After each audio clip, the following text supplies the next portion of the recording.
আসসালামু আলাইকুম। সকলকে অভিনন্দন। আজকের এই ক্লাসে সকলের প্রতি সকলের সুস্থতা কামনা করি এবং ধন্যবাদ জানাই নিউরনের প্রত্যেকটি কর্মী এবং পরিচালকদ্বয়কে, যাদের অক্লান্ত পরিশ্রমে আজকে নিউরন দেশব্যাপী একটি আস্থার জায়গা মানুষের। এবং ধন্যবাদ জানাই যারা নিয়মিত আমাদের সাথে ক্লাসগুলো করেন এবং আমাদের সাথে যুক্ত থাকেন। সকলকে ধন্যবাদ জানিয়ে আমি আপনার আজকের ক্লাসটা শুরু করতে যাচ্ছি। যারা যুক্ত আছেন আমাদের সাথে, কে কোথা থেকে আমাদের ক্লাসটাকে দেখতেছেন আমাকে একটু দয়া করে জানাবেন। ক্লাসটাকে শেয়ার করে আমাদের পাশে থাকবেন এবং আপনার বন্ধুকেও ক্লাসটা করার সুযোগ করে দিবেন।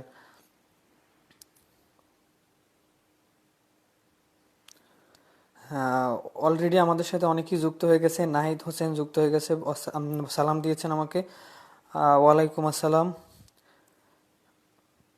ফারজানা ইসলাম যুক্ত আছে, হাবিবা যুক্ত আছে, মেঘলা যুক্ত আছে, আরিশা যুক্ত আছে, আনিশা যুক্ত আছে। সকলে যারা আমাকে সালাম দিচ্ছেন সকলের জন্য বলতেছি ওয়ালাইকুম আসসালাম। আপনারা দয়া করে জানিয়ে দিন কে কোথা থেকে আজকের এই লাইভ ক্লাসটাকে দেখছেন। যারা নিয়মিত আমাদের ক্লাসগুলোকে শেয়ার করে দিয়ে আপনি উপকৃত হন এবং আপনার সাথে যারা আছে সকলকে উপকৃত করেন, তারা আজকের ক্লাসটাকেও শেয়ার করে দিবেন।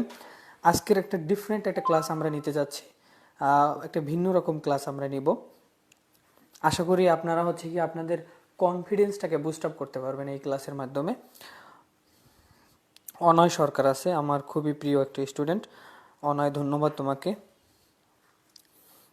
হ্যাঁ, যারা যেই কার্যক্রমের মাধ্যমে দৈনন্দিন আমাদের ক্লাসগুলোকে দেখেন এবং ক্লাসের সাথে থাকেন, যেমন অনেকে শেয়ার করে দেন ক্লাসটাকে, অনেকে মেনশন করে আপনার বন্ধুকে ডাকেন, অনেকে কমেন্টের মাধ্যমে জানান আপনি কোথা থেকে দেখছেন। যে যে মাধ্যমে আমাদের সাথে যুক্ত থাকেন এবং আমাদের বোঝাতে সাহায্য করেন যে আমি আপনাদের সাথে আছি, সেই মাধ্যমে আপনি আমাকে বোঝান যে আপনি সাথে আছেন। সৌরভ চন্দ্র পটুয়াখালী দেখছি। ভাইয়া কেমন আছেন? আলহামদুলিল্লাহ ভালো আছি। আনিকা আমাদের স্টুডেন্ট, ওয়ালাইকুম আসসালাম আনিকা। সকলকে যারা আমাকে সালাম দিচ্ছেন সকলকে বলতেছি ওয়ালাইকুম আসসালাম। কেমন আছেন আপনারা? কেমন আছেন?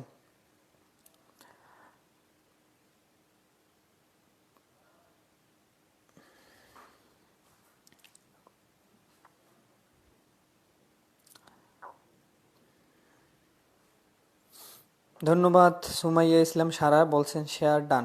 শেয়ার করলে আপনি ক্লাসটাকে পরবর্তীতে আপনি দেখতে পারবেন এবং আপনার শুভাকাঙ্ক্ষী যারা আছে, আপনাকে যারা ফলো করে, তারাও ক্লাসটা দেখে আপনি উপকৃত হতে পারে। সেক্ষেত্রে ক্লাসটাকে যদি শেয়ার করে দেন আপনার এবং আপনার পাশের সবার উপকার হবে। হ্যাঁ, ধন্যবাদ সৌরভ চন্দ্র। যারা সালাম দিচ্ছেন এখনও ওয়ালাইকুম আসসালাম। দোলা বলছে বরিশাল থেকে দেখছে, ধন্যবাদ দোলা। আজকে আমরা ডিফারেন্ট একটা ক্লাস নিব। আমরা আমি এতদিন আমরা 4টা ক্লাস নিয়েছি, সাধারণ বিজ্ঞানের 4টা ক্লাস আমরা নিয়েছি। 4টা ক্লাসে আপনাদের পড়াইছি আমি। হ্যাঁ, আমি যতটুকু পারছি ততটুকু আপনাদের জানানোর ট্রাই করেছি। আজকে আপনারা আমাকে শেখাবেন। আজকে আপনাদের থেকে শেখার জন্য আমি এখানে দাঁড়িয়েছি, আপনারা আমাকে শেখাবেন। সেক্ষেত্রে আমরা কিছু পরীক্ষা টাইপ, মানে আমি কিছু প্রশ্ন আপনাদের দেখাবো। এতদিনে পড়ানো, আমাদের যা পড়ানো হয়েছে তার ভিতর থেকে আপনারা দ্রুত অ্যান্সার করে দেবেন এবং আমি সেখান থেকে বুঝতে পারবো যে না, আমাদের এই টপিকগুলো স্টুডেন্টরা আয়ত্তে আনতে পেরেছে এবং এখান থেকে কোশ্চেন আসলে আশা করি তারা পারবে। আমরা শুধু আজকে একটা পরীক্ষা টাইপ ক্লাস নিব, পরীক্ষার মতো। আপনারা সবাই একটু কমেন্ট করে আমাকে জানাবেন যে আপনাদের বর্তমান অবস্থাটা কীরূপ, আপনারা কতটুকু আমাদের লাস্ট 4টা ক্লাসকে বুঝতে পেরেছেন এবং কতটুকু আয়ত্ত করতে পেরেছেন। সবাই একটু দয়া করে কমেন্ট করে আমাকে জানাবেন। যারা আমাকে জিজ্ঞেস করতেছেন কেমন আছেন ভাইয়া, আমি সকলের উদ্দেশ্যে বলতেছি আল্লাহর রহমতে অনেক অনেক ভালো আছি। আবারও ধন্যবাদ জানাই নিউরন পাবলিকেশনের সম্মানিত চেয়ারম্যান এবং পরিচালক দ্বয়কে, যে তাদের অক্লান্ত পরিশ্রমে আমি এই ক্লাসটাকে নিতে পারতেছি এবং দেশের একদম প্রত্যন্ত অঞ্চল থেকে সবাই এই ক্লাসটা যুক্ত হয়ে উপকৃত হতে পারতেছে। আমরা এখনই ক্লাসটার ভিতরে চলে যাচ্ছি। যারা শেয়ার করেছেন, যারা কমেন্ট করতেছেন, এবং আজকের ক্লাসটা আমি আগেই বলি, আজকের ক্লাসটা কমেন্ট ভিত্তিক। কেমন? আজকে আমি স্লাইডটাকে সাজাইছি লাস্ট ক্লাসগুলোতে যা আমরা পড়ছি ওর উপর ডিপেন্ড করে। আজকে শুধুমাত্র আপনারা অ্যান্সার করবেন। আমি চাই প্রত্যেকটা স্টুডেন্ট অ্যান্সার করে আমাকে কমেন্টের মাধ্যমে অ্যান্সার করে জানাক যে তার এইটার ভিতরে একটা আয়ত্ত সে আনতে পারছে পড়াটাকে। তাহলে আমরা পরবর্তী ক্লাসে নতুন স্লাইড এবং নতুন বিষয়ের উপর আলোচনা করব। ঠিক আছে? নাজমুল হাসান আছে আমাদের সাথে, ফার্মগেট থেকে দেখছে, ধন্যবাদ নাজমুল। জান্নাতুল অনিকা আছে, আমরিন আছে, ধন্যবাদ সকলকে, ধন্যবাদ যারা শেয়ার করেছেন এবং কমেন্ট করে আমাদের সাথে আছেন। হ্যাঁ, নাহিদা, ওয়ালাইকুম আসসালাম, আলহামদুলিল্লাহ ভালো আছি। আমরা এখনই ক্লাসটাকে শুরু করতে যাচ্ছি। সকলের মনোযোগের দৃষ্টি আকর্ষণ করছি, আপনারা কোনোভাবেই হচ্ছে অমনোযোগী হবেন না, ক্লাসটা একেবারে সুন্দরভাবে দেখার ট্রাই করবেন। জুবাইর আহমেদ আছে আমাদের, আমি নিউরান নার্সিং কোচিং থেকে, ধন্যবাদ জুবাইর আহমেদ। হ্যাঁ, আমি আরেকটা কথা বলি, দেখেন প্রত্যেকটা প্রতিষ্ঠানের একটা রুলস আছে, নিয়ম কানুন আছে। সেই ক্ষেত্রে আমরা আমাদের মতো করে বাংলাদেশ ব্যাপী প্রত্যেকটা স্টুডেন্টের জন্য সহযোগিতার হাতটা বাড়িয়ে দেই। তারা যেভাবে হচ্ছে গিয়ে সকালে সে অফলাইন ক্লাস করলো, সে যদি একটা অনলাইন ক্লাস পায় সন্ধ্যাবেলা, সেক্ষেত্রে সে আরও ডেভেলপ করতে পারে, তার স্কিলটাকে ডেভেলপ করে চান্সের প্রিপারেশনটা, হ্যাঁ পরীক্ষার প্রিপারেশনটা সে ভালোভাবে নিতে পারে। আমরা যতটুকু পারি আমরা চেষ্টা করি। এখন দেখা যায় আমাদের এই নার্সিং সেক্টর অনেক প্রতিষ্ঠান আছে, সেক্ষেত্রে তাদেরকে একটা জেলাসি কাজ করে, ঠিক আছে, তাদের মধ্যে একটা জেলাসি কাজ করে। তারা কিন্তু এই লাইভ চলাকালীন সময় এসে উল্টোপাল্টা কমেন্ট করতে পারে। আমার যারা স্টুডেন্ট আছে প্রত্যেকে হচ্ছে আমার স্নেহের স্টুডেন্ট, ভালোবাসার জায়গা থেকে বলতেছি যে প্রত্যেকে আমার ভালো স্টুডেন্ট, স্নেহের স্টুডেন্ট।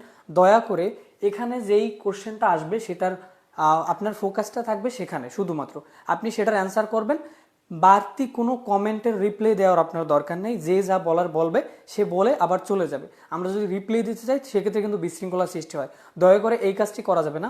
আপনার কাজ হচ্ছে আমি যেই প্রশ্নগুলো দেখাবো এবং আপনাকে জিজ্ঞেস করবো, আমি আগেই বলছি আজকে যে আমি আজকে শুধুমাত্র আপনাদের থেকে পড়তে আসছি, আপনারা আমাকে পড়াবেন, ঠিক আছে।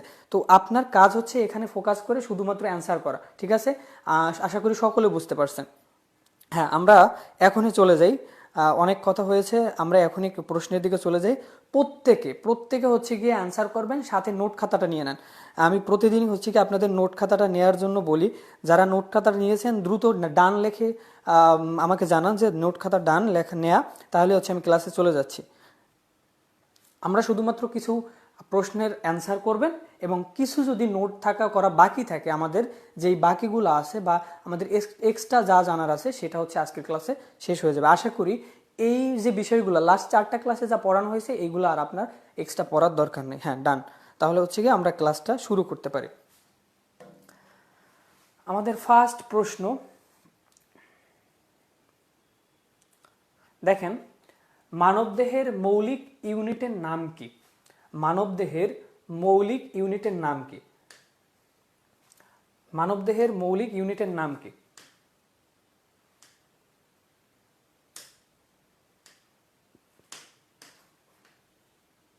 মানবদেহের মৌলিক ইউনিটের নাম কি?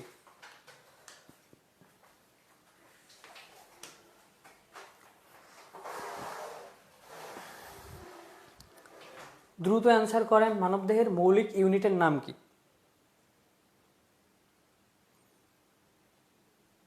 হ্যাঁ, শেখ মিম বলছে এটা কি ডিপ্লোমা নাকি বিএসসি?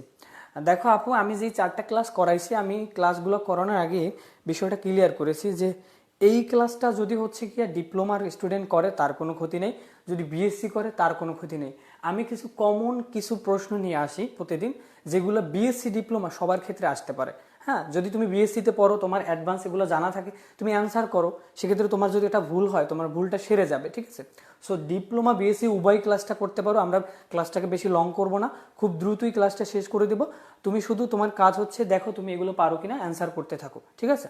আশা করি তুমি বুঝতে পারছো। হ্যাঁ, সবাই অ্যান্সার করতেছে। কিছু অ্যান্সার হচ্ছে ব্যতিক্রমধর্মী হলেও ম্যাক্সিমাম অ্যান্সার হচ্ছে কোষ, এবং এটাই হচ্ছে রাইট অ্যান্সার। মানবদেহের মৌলিক ইউনিট, ঠিক আছে, মৌলিক একক। আমরা ক্লাসের একেবারে শুরুর দিকে ক্লাস যখন করাইছিলাম সেক্ষেত্রে আমরা দেখছিলাম যে মানবদেহ গঠন এবং কার্যকারী একক হচ্ছে কোষ। কার্যকারী এককের নাম কি? কোষ। মানবদেহে যে দৈহিক গঠনটা হবে, ঠিক আছে, এই দৈহিক গঠন আমরা যে দৈনন্দিন বড় হচ্ছি, এটা কার জন্য? কোষের জন্য। তাহলে মানবদেহের মৌলিক ইউনিটের নাম কি? মানবদেহের মৌলিক ইউনিটের নাম হচ্ছে কোষ। এইবার আমাদের যে অভ্যাসটা আছে যে আমরা একটু বিশ্লেষণ করি যে বাকি 3টা হচ্ছে অপশন কি হতে পারে, বা এই 3টে অপশন থেকে যদি প্রশ্ন করা হয় সেক্ষেত্রে কি কি প্রশ্ন হতে পারে। আচ্ছা, আপনাদের কাছে আমার প্রশ্ন হচ্ছে, আজকে আমি আগেই বলছি আজকে আমি আপনাদের পড়াবো না, আপনারা আমাকে পড়াবেন, ঠিক আছে?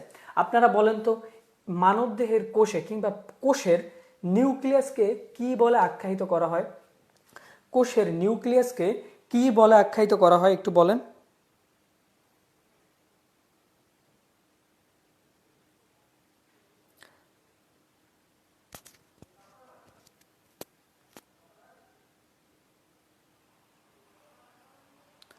বলেন।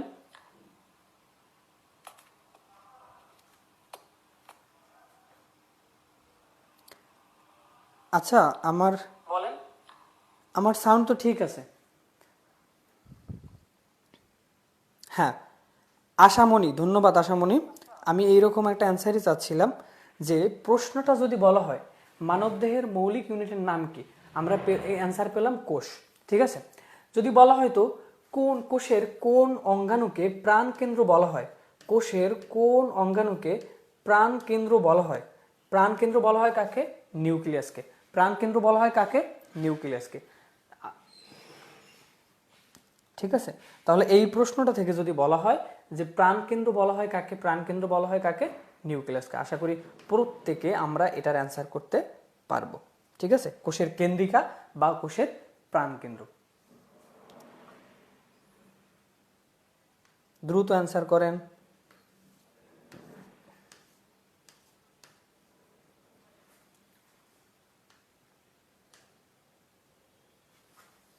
দ্রুত অ্যান্সার করেন।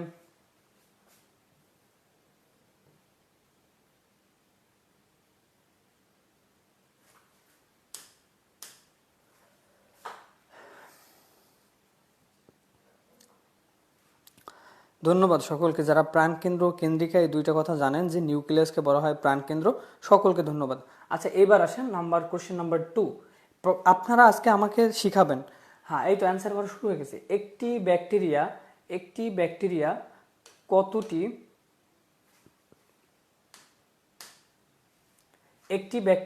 কতটি কোষ দ্বারা গঠিত?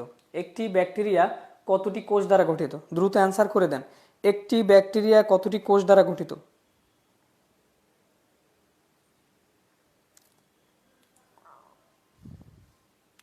হ্যাঁ, অ্যান্সার পেয়ে যাচ্ছি। ধন্যবাদ সকলকে যারা অ্যান্সার করতেছেন, অসংখ্য ধন্যবাদ। হ্যাঁ, আচ্ছা, এবার আসেন আমরা একটু আলোচনা করি। একটি ব্যাকটেরিয়ার গঠনে একটি কোষ থাকে। কয়টি কোষ থাকে? একটি কোষ থাকে। এবার আসে যদি প্রশ্ন আসে নিচের কোনটি আদিকোষী প্রাণী? নিচের কোনটি আদিকোষী প্রাণী? হ্যাঁ, ব্যাকটেরিয়া সম্পর্কে কি কি কোশ্চেন আসতে পারে একটু খেয়াল করি। আমরা লাস্ট ক্লাসগুলো তো এটা নিয়ে আলোচনা করেছিলাম, তারপরও বলি। ব্যাকটেরিয়া একটি আদিকোষী প্রাণী। আদিকোষী আদিকোষী এবং এককোষী ও এককোষী প্রাণী। ব্যাকটেরিয়া একটি আদিকোষী ও এককোষী প্রাণী। ঠিক আছে, এখন আদিকোষী কারা? আমরা জানি নিউক্লিয়াসের গঠনের ভিত্তিতে কোষ দুই প্রকার। নিউক্লিয়াসের গঠনের ভিত্তিতে কোষ কত প্রকার? দুই প্রকার। কি কি? নিউক্লিয়াসের গঠনের ভিত্তিতে কোষ দুই প্রকারের মধ্যে একটা হচ্ছে আদিকোষ আর একটা হচ্ছে প্রকৃত কোষ। একটা হচ্ছে আদিকোষ আর একটা হচ্ছে প্রকৃত কোষ। এই আদিকোষী যারা আছে তাদের বৈশিষ্ট্য কেমন? তাদের বৈশিষ্ট্য হচ্ছে তাদের শরীরে নিউক্লিয়াস যে জায়গাটা থাকবে, নিউক্লিয়াস সেটা পরিপূর্ণ থাকবে না, অর্থাৎ স্পষ্ট, নিউক্লিয়াসটা পরিপূর্ণ বা স্পষ্ট না। ঠিক আছে। 2 নম্বরে তাদের শরীরে কোনো অঙ্গাণু, সাইটোপ্লাজমীয় কোনো অঙ্গাণু থাকবে না। সকল সাইটোপ্লাজমীয় অঙ্গাণু অনুপস্থিত, কেবলমাত্র একটা অঙ্গাণু উপস্থিত থাকে। দয়া করে যারা আমার এই কথাটুকু সুন্দরভাবে বুঝতে পারতেছেন তারা বলবেন যে এই আদিকোষী প্রাণীদের শরীরে একটা অঙ্গাণু পাওয়া যায় সাইটোপ্লাজমে, বাকি সকল অঙ্গাণু হচ্ছে অনুপস্থিত। ওই অঙ্গাণুটার নাম কি? আবারও প্রশ্নটা বলি, আদিকোষী প্রাণীর শরীরে সাইটোপ্লাজমীয় কেবল একটা অঙ্গাণু পাওয়া যায়, সেই অঙ্গাণুটার নাম কি? হাফসানা রুমা, ধন্যবাদ হাফসানা রুমা। তাসকিয়া সুমি, ধন্যবাদ। রেণুকা পারবিন, ধন্যবাদ। আমাদের সাথে যুক্ত আছে আমাদের সুমনা হচ্ছে আমাদের স্টুডেন্ট, খুবই ভালো মেয়ে, খুবই ভালো স্টুডেন্ট। ধন্যবাদ সুমনা। নাজিয়ানা ফেরদৌসি বলছে রাইবোজোম থাকে। হ্যাঁ, ধন্যবাদ ফেরদৌসি। না, আনিকা বলছে মাইটোকন্ড্রিয়া। না আনিকা, মাইটোকন্ড্রিয়া না। আদিকোষী প্রাণীদের শরীরে কেবলমাত্র একটা সাইটোপ্লাজমিক অঙ্গাণু থাকবে, সেটা হচ্ছে রাইবোজোম। রাইবোজোম, ঠিক আছে। এবং এই রাইবোজোমের এটা হচ্ছে 70S ribosome, 70S ribosome, 70S ribosome. তাহলে প্রশ্ন যদি আসে ব্যাকটেরিয়ার দেহে কোন সাইটোপ্লাজমিক অঙ্গাণুটা পাওয়া যায়? রাইবোজোম, ঠিক আছে। ব্যাকটেরিয়ার দেহে নিউক্লিয়াস কেমন? সুগঠিত নয় বা অপরিপূর্ণ, পরিপূর্ণ নয়। ব্যাকটেরিয়ার কোষে কতটি হচ্ছে গিয়ে ব্যাকটেরিয়ার দেহে কতটি কোষ পাওয়া যায়? একটি। ব্যাকটেরিয়ার নিচের কোনটি আদিকোষী প্রাণী? ব্যাকটেরিয়া। আশা করি এই অ্যান্সারগুলো আমরা দিতে পারবো, ঠিক আছে। আশা করি প্রত্যেকে আমরা এই অ্যান্সারগুলো দিতে পারবো। আচ্ছা, আমরা চলে যাই 3 নম্বর প্রশ্নে। আজকে পড়াশোনার ব্যাপারটাই হচ্ছে এরকম যে আমি আপনাদের দেখাবো, আপনারা অ্যান্সার করবেন, আমি আপনাদের থেকে শিখবো আজকে। কোষের প্রাণশক্তি বলা হয় কাকে? নিচের কোনটিকে কোষের প্রাণশক্তি বলা হয়? 3 নম্বর, দ্রুত সবাই অ্যান্সার করবেন। কোনটিকে প্রাণশক্তি বলা হয়?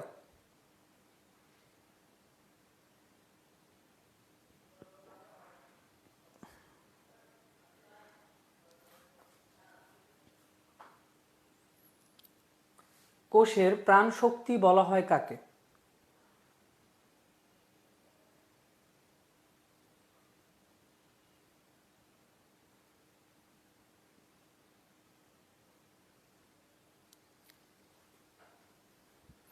সবাই হচ্ছে গিয়ে অ্যান্সার করতেছেন। আনিকা জাহান মিম বলেছে মাইটোকন্ড্রিয়া, ইশরাত বলেছে মাইটোকন্ড্রিয়া, সাবিহা খাতুন বলেছে নিউক্লিয়াস, নিউক্লিয়াস, তসলিমা খাতুন বলেছেন নিউক্লিয়াস, সরি নিউক্লিয়াস না, মাইটোকন্ড্রিয়া, ঠিক আছে।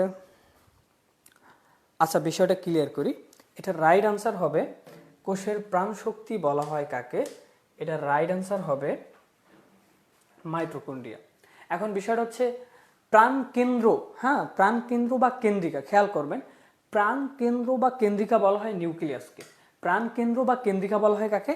নিউক্লিয়াসকে। কিন্তু শক্তি রিলেটেড যদি কোষের কোনো অঙ্গাণুকে শক্তি দ্বারা বিবেচিত করা হয়, যে সেখানে শক্তি জমা হয়, শক্তি জন্ম হয়, শক্তি উৎপাদন হয়, এই রকম যদি কোনো কোশ্চেন আসে, ঠিক আছে, তাহলে হবে মাইটোকন্ড্রিয়া। তাহলে হবে কি? মাইটোকন্ড্রিয়া। এখন কেন মাইটোকন্ড্রিয়াকে শক্তিঘর বলা হয়? আচ্ছা, আমার একটা প্রশ্ন আছে, এটার সাথে আপনারা অ্যান্সার করেন।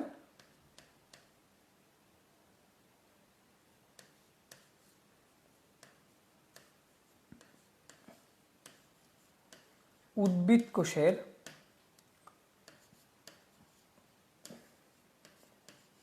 প্রধান শ্বসন অঙ্গাণুর নাম কি?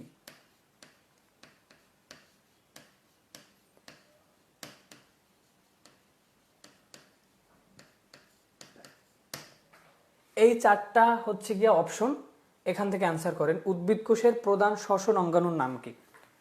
উদ্ভিদ কোষের প্রধান শ্বসন অঙ্গাণুর নাম কি? 4টা অপশন থেকে আপনারা অ্যান্সার করবেন।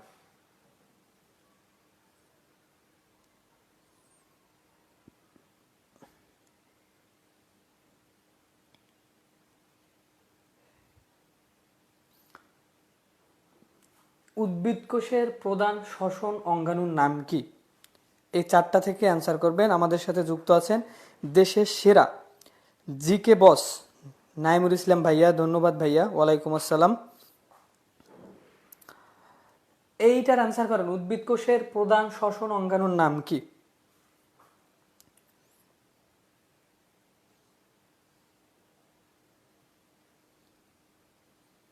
হ্যাঁ,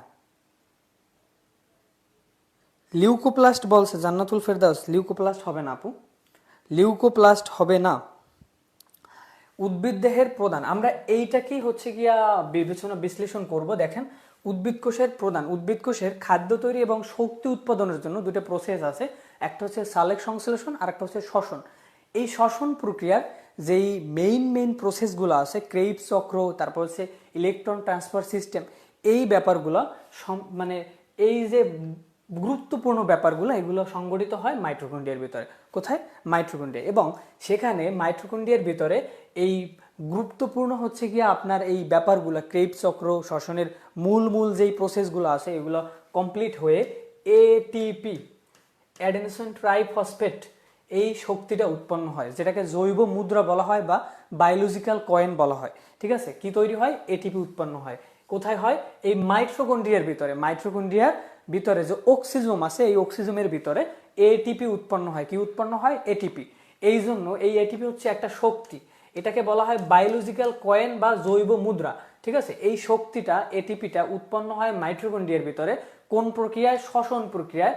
ক্রেবস চক্র, ইলেকট্রন ট্রান্সফার সিস্টেম, এই প্রসেসগুলো চলার কারণে এই শ্বসন প্রক্রিয়ায় মাইটোকন্ড্রিয়ার ভিতরে এটিপি নামক শক্তি উৎপন্ন হয়। এই জন্য কোষের শক্তি রিলেটেড যদি কোনো প্রশ্ন আসে, সেক্ষেত্রে সেটা হবে মাইটোকন্ড্রিয়া। বিষয়টা ক্লিয়ার? আমি আবারও বুঝাই দিচ্ছি যে উদ্ভিদ কোষের প্রধান শ্বসন অঙ্গাণুর নাম হচ্ছে মাইটোকন্ড্রিয়া। এখন শ্বসনটা কি? শ্বসন হচ্ছে উদ্ভিদের শরীরে শক্তি উৎপাদনের একটা প্রসেস, যেখানে গ্লাইকোলাইসিস, ক্রেবস চক্র এবং হচ্ছে গিয়া ইলেকট্রন ট্রান্সফার সিস্টেমের মতো গুরুত্বপূর্ণ কিছু প্রসেস কমপ্লিট হয়, এবং সেগুলো কমপ্লিট হয়ে এটিপি, বায়োলজিক্যাল কয়েন বা জৈব মুদ্রা বলা হয়। কি বলা হয়? বায়োলজিক্যাল কয়েন বা জৈব মুদ্রা। এটা হচ্ছে মূলত শক্তি, এই শক্তিটা উৎপন্ন হয়। এখন টোটাল প্রসেসটা কোথায় হলো? টোটাল প্রসেসটা হচ্ছে মাইটোকন্ড্রিয়ার ভেতরে। এই জন্য উদ্ভিদ কোষের প্রধান শ্বসন অঙ্গাণুর নামও মাইটোকন্ড্রিয়া, এবং উদ্ভিদ কোষের যদি কোনো শক্তি রিলেটেড কোনো প্রশ্ন আসে, সেটাও হবে মাইটোকন্ড্রিয়া। আর যদি বলা হয় প্রাণ কেন্দ্র, কেন্দ্রিকা, সেটা হবে কি? প্রাণ কেন্দ্র, কেন্দ্রিকা ইত্যাদি হলো হবে নিউক্লিয়াস। তাহলে আমরা পাইলাম কি? কোষের প্রাণ শক্তি বলা হয় কোনটিকে? সেটা হবে মাইটোকন্ড্রিয়া। আশা করি সকলে বুঝতে পারছেন। ঠিক আছে, তো দ্রুত অ্যান্সার করেন উদ্ভিদ কোষের প্রধান শ্বসন অঙ্গাণুর নাম কি, এবং অ্যান্সার করেন কোনটিকে বায়োলজিক্যাল কয়েন বলা হয়। কোনটিকে বায়োলজিক্যাল কয়েন বলা হয়? অ্যান্সার করেন।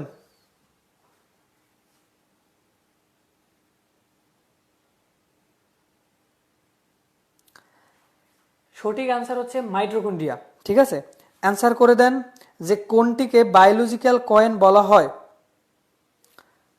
বায়োলজিক্যাল কয়েন বলা হয় কাকে? বায়োলজিক্যাল কয়েন বা জৈব মুদ্রা বলা হয় কাকে?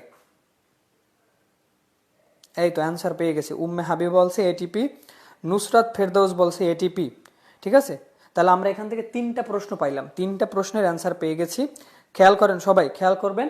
1 নম্বরে কোষের প্রাণশক্তি বা শক্তিগড় বলা হয় কোনটিকে? প্রাণশক্তি বা শক্তিগড় বলা হয় মাইটোকন্ড্রিয়াকে। কোষের প্রাণশক্তি বা শক্তিগড় বলা হয় মাইটোকন্ড্রিয়াকে। 2 নম্বরে পেলাম যে উদ্ভিদের প্রধান শ্বসন অঙ্গাণুর নাম কি? উদ্ভিদের প্রধান শ্বসন অঙ্গাণুর নাম হচ্ছে মাইটোকন্ড্রিয়া। উদ্ভিদের প্রধান শ্বসন অঙ্গাণুর নাম কি? মাইটোকন্ড্রিয়া। এবং এই মাইটোকন্ড্রিয়ার মধ্যে শ্বসন প্রক্রিয়া কমপ্লিট হয়ে উৎপন্ন হয় এটিপি। কি উৎপন্ন হয়? এটিপি নামক শক্তি, যেটাকে বিজ্ঞানের ভাষায় বায়োলজিক্যাল কয়েন, বায়োলজিক্যাল কয়েন বা জৈব মুদ্রা বলা হয়। বায়োলজিক্যাল কয়েন বা জৈব মুদ্রা, জৈব মুদ্রা বলা হয়। আশা করি সকলে এই বিষয়টা ক্লিয়ারলি বুঝতে পারছেন। এই 3টা প্রশ্ন যদি আসে, আপনারা পারবেন তো অ্যান্সার দিতে? আমাকে একটু জানান। এই 3টা প্রশ্ন যদি আসে, সেক্ষেত্রে আপনারা কি অ্যান্সার করতে পারবেন?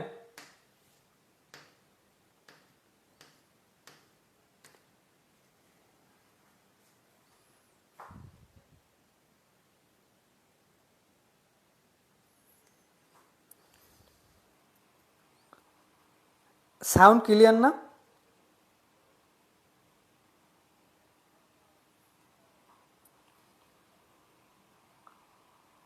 সাউন্ড ক্লিয়ার না? হ্যাঁ, সাউন্ড তো ক্লিয়ার আছে। আচ্ছা, 4 নাম্বার প্রশ্ন ইনশাল্লাহ পারবেন। ধন্যবাদ, ধন্যবাদ, ধন্যবাদ। আচ্ছা, 4 নাম্বার প্রশ্ন, জীবদেহের কত প্রকার কোষ বিভাজন ঘটে? আমরা লাস্ট যেই ক্লাসটা হচ্ছে গিয়া করছিলাম, সেখানে আমরা পড়ছিলাম যে জীবদেহে কত ধরনের কোষ বিভাজন ঘটে। আপনারা দ্রুত অ্যান্সার করে দেন। 4 নম্বরে জীবদেহে কত প্রকার কোষ বিভাজন ঘটে। আজকে দয়া করে কেউ কমেন্ট করতে কৃপণতা করবেন না, কারণ আজকে আমি আগেই বলে ক্লিয়ার করছি বিষয়টা যে আজকে আমি পড়াবো না, আপনারা আমাকে পড়াবেন। আমি 4টা ক্লাস নিয়েছি, আপনারা আমার একটা ক্লাস নেবেন। আপনারা অ্যান্সার করে জানাবেন যে আপনারা রাইট অ্যান্সার পারেন। ঠিক আছে, দয়া করে সবাই অ্যান্সার করে দিবেন। জীবদেহে কত প্রকার কোষ বিভাজন ঘটে? জীবদেহে কত প্রকার কোষ বিভাজন দেখা যায়? এটার অ্যান্সারটা সবাই পারা চাই, প্রত্যেকে যেন পারি আমরা। জীবদেহে কত ধরনের কোষ বিভাজন দেখা যায়?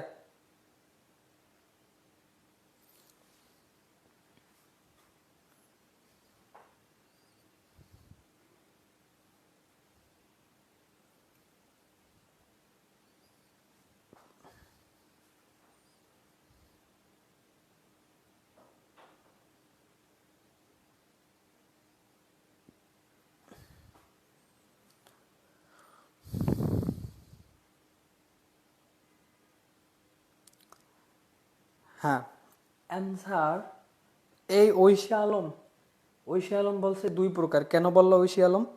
আমরা লাস্ট ক্লাস কি 2 প্রকার বলছিলাম?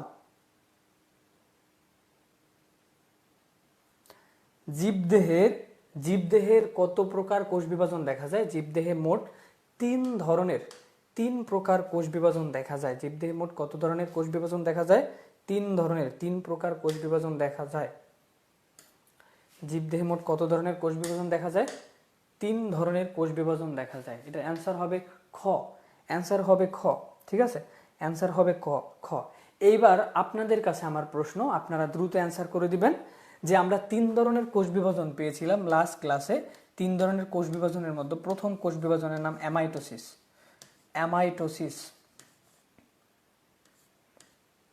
অ্যামাইটোসিস প্রথম কোষ বিভাজনের নাম হচ্ছে অ্যামাইটোসিস। দ্বিতীয় কোষ বিভাজনের নাম হচ্ছে মাইটোসিস। আর তৃতীয় কোষ বিভাজনের নাম হচ্ছে মিওসিস। এই 3 ধরনের কোষ বিভাজন আমরা দেখছিলাম এবং এদের কাজের উপর ডিপেন্ড করে বা বিভাজন পদ্ধতির উপর ডিপেন্ড করে এদের আরও 3টা নাম আছে, যেটা হচ্ছে আমরা বাংলা ভাষায় আমরা তাদের আখ্যায়িত করি। তাহলে আপনারা অ্যান্সার করবেন যে আগে অ্যান্সার করেন অ্যামাইটোসিসকে বাংলা ভাষায় আমরা কি বলি। তাদের কাজের বা তার বিভাজন প্রক্রিয়ার উপর ডিপেন্ড করে অ্যামাইটোসিসের আরেকটা নাম আছে, সেই নামটাকে একটু অ্যান্সার করেন। প্রথমে অ্যান্সার করেন অ্যামাইটোসিসকে কি বলা হয়। আমরা শুধুমাত্র 2 থেকে 3টা অ্যান্সার পেলেই হচ্ছে গিয়ে বুঝতে পারবো যে আপনারা সেটার প্রতি আপনাদের আয়ত্তটা আছে। অ্যামাইটোসিসকে কি বলা হয়? হ্যাঁ, ফেরদৌসি, ধন্যবাদ ফেরদৌসি। তারপর হচ্ছে কামরুল হাসান রতন, ধন্যবাদ আপনাকেও। প্রত্যক্ষ কোষ বিভাজন, তাহলে আমরা জানতে পারলাম যে এটা সরাসরি হয়, এই জন্য এই অ্যামাইটোসিসকে বলা হয় প্রত্যক্ষ কোষ বিভাজন। ঠিক আছে, তাহলে আমরা ফার্স্টে অ্যামাইটোসিসকে পাইলাম কি প্রত্যক্ষ কোষ বিভাজন। এবার একটু বলে দেন মাইটোসিসের কাজ বা বিভাজন প্রক্রিয়ার উপর ডিপেন্ড করে মাইটোসিসকে কি বলা হয়, একটু বলে দেন মাইটোসিসকে কি বলা হয়। হ্যাঁ, ধন্যবাদ যারা হচ্ছে অ্যান্সার করতেছেন সকলকে ধন্যবাদ। এবার বলেন মাইটোসিস কোষ বিভাজনকে কি বলা হয়? তার কাজের উপর ডিপেন্ড করে মাইটোসিসকে কি বলা হয়। আমি একটু হিন্টস দিয়ে দেই, সেক্ষেত্রে যারা পারেন মনে পড়বে। ঠিক আছে, তাদের কাজ বা বিভাজন প্রক্রিয়ার উপর ডিপেন্ড করে মাইটোসিসের একটা নাম আছে, সেইটা কি? ঐশী আলম সবার আগে অ্যান্সার করেছে, ধন্যবাদ ঐশী আলম। হ্যাঁ, মেহজাবিন মিশু আমাদের সাথে অ্যান্সার করতেছে, ধন্যবাদ মেহজাবিন। রেণুকা পারবিন, ধন্যবাদ আপনাকে সকলকে। লিয়া গোমেজ, হ্যাঁ, এইটা হচ্ছে সমীকরণিক কোষ বিভাজন। তাহলে যদি প্রশ্ন আসে মাইটোসিসের বিভাজন প্রক্রিয়ার উপর ভিত্তি করে মাইটোসিসকে কি বলা হয়? সমীকরণিক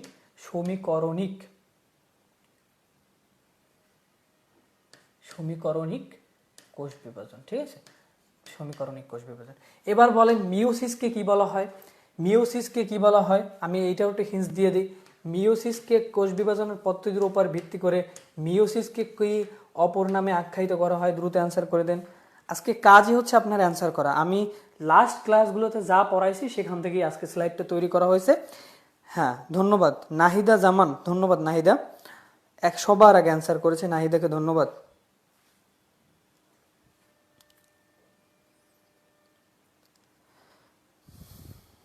হ্রাসমূলক কোষ বিভাজন। ঠিক আছে, হ্রাসমূলক কোষ বিভাজন। ঠিক আছে, দেখেন একটা বিষয় ক্লিয়ার করি, সেটা হচ্ছে আপনারা যথেষ্ট ম্যাচিউর পাবলিক। হ্যাঁ, এই ক্ষেত্রে আপনার এই মোমেন্টে এসে যদি আপনি মোবাইলের মধ্য দিয়ে ক্লাস করার নাম করে ক্লাসটা দেখতেছেন কিন্তু আপনার কোনো ফায়দা হচ্ছে না। ঠিক আছে, আপনি কমেন্ট করতেছেন, আপনি বিভিন্ন আজেবাজে কথা বলতেছেন, আপনার লস, আমার কোনো লস নেই, সরকারের কোনো লস নেই, আপনার সাথে যে দ্বিতীয় পক্ষ আছে তার কোনো লস নেই, আপনার সাথে যে স্টুডেন্ট ক্লাস করতে তার কোনো লস নেই। কেবলমাত্র লসটা হচ্ছে আপনার। আপনি একটা হচ্ছে গিয়া বাজে একটা কমেন্ট করে আর একটা স্টুডেন্টকে ইনফ্লুয়েন্স করলেন, সে যদি আপনার ওই তালে গিয়ে সেও কমেন্ট করতে থাকে, সেও গেল আর আপনি তো গেলেনই। দয়া করে আমি আপনাদের রিকোয়েস্ট করবো, আপনারা অত্যন্ত স্নেহের স্টুডেন্ট আমার। সো আমি যতগুলো ক্লাস করেছি আপনারা খুব ভদ্র এবং বিশৃঙ্খলার সহিত ক্লাসগুলো করেছেন, ধন্যবাদ জানাই। আজকের ক্লাসটাও সুন্দরভাবে হচ্ছে আপনারা অ্যান্সার করে আপনারা উপকৃত হন, যে আপনার সাথে ক্লাস করতেছে তাকেও উপকৃত করেন। দয়া করে বাজে কমেন্ট করে বিশৃঙ্খলা সৃষ্টি করবেন না, ঠিক আছে? আচ্ছা, তাহলে আমরা এইটা থেকে যদি প্রশ্ন আসে আশা করি অ্যান্সার করতে পারবো। আমরা কি কি অ্যান্সার পেলাম? জীবদেহে কত প্রকার কোষ বিভাজন ঘটে? জীবদেহে 3 প্রকার কোষ বিভাজন ঘটে। এর ভিতরে 3 প্রকারের প্রথমটার নাম হচ্ছে অ্যামাইটোসিস, যেটা সরাসরি হয় উইদাউট এনি প্রসেস, সেই জন্য সেটাকে বলা হয় প্রত্যক্ষ কোষ বিভাজন। এরপরে 2 নম্বরে যেটা ব্যালেন্স দেখা যায় মাইটোসিস, যেটা আমাদের দৈহিক গঠন এবং ক্ষয়পূরণের কাজে হচ্ছে গিয়ে উপকারে আসে, সেটা হচ্ছে মাইটোসিস। এই মাইটোসিস কোষ বিভাজনটা ব্যালেন্স করে, সে ডিপ্লয়েড থেকে ডিপ্লয়েড সংখ্যক কোষের জন্ম দেয়, এই জন্য এটাকে বলা হয় সমীকরণিক। এবং যেখানে আমরা দেখলাম জনন কোষ সৃষ্টি হয়, এই জনন কোষ মিওসিস প্রক্রিয়ায় সেখানে ডিপ্লয়েড সংখ্যক কোষ থেকে হ্যাপ্লয়েড অর্থাৎ 2n থেকে n অর্ধেক হয়ে যায়, সেটাকে বলা হয় হ্রাসমূলক কোষ বিভাজন। আশা করি প্রত্যেকে এখান থেকে অ্যান্সার করতে পারবেন। আমরা চলে যাব 5 নম্বর প্রশ্নে।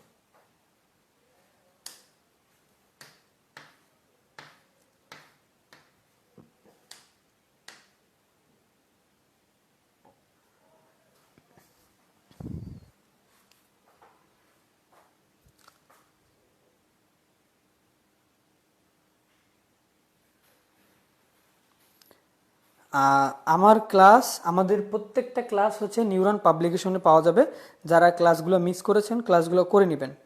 আচ্ছা, 5 নম্বর প্রশ্ন, হৃৎপিণ্ড কোন ধরনের পেশি দ্বারা গঠিত? হৃৎপিণ্ড কোন ধরনের পেশি দ্বারা গঠিত? হৃৎপিণ্ড কোন ধরনের পেশি দ্বারা গঠিত? দ্রুত অ্যান্সার করেন, দ্রুত অ্যান্সার করে দিবেন। হৃৎপিণ্ড কোন ধরনের পেশি দ্বারা গঠিত?